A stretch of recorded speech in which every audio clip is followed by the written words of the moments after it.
What's up, y'all? I'm doing some yard work and I'm weeding out here in Northern California. And some of these weeds have legit grown 12 inches in 7 days when I was out here last weed whacking and mowing. I mean, you can't really tell too much, but the grass is like, somehow a shaka for regular grass, and for weeds and quicker growing grass, it's like 2 shakas, which is like 12 inches. And that's how I measure everything exactly, is by measuring the shaka. 1, 2. But for real, when you have rain and you have sun combined, often in like April, May, sometimes June over here, you get huge growth. To reduce that, there's nothing you can do other than love nature and chill out here in the grass and weed with your hands, get in the dirt, get grounded. But for real, do not use Roundup. That's no bueno.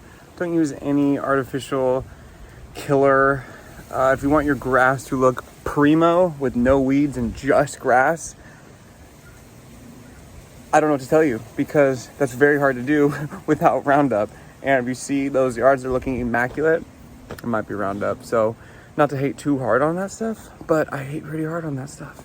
I just like the more organic way of doing things, and sometimes that causes weeds, but that's how you get rid of a weed organically and naturally, is by pulling it. That's the best we can do over here, and that's the best we can do anywhere, is the best thing to do. Anyways, thanks for tuning in to my mid-work chit-chat on how to take care of weeds. That is hand pulling them and being kind to the plant.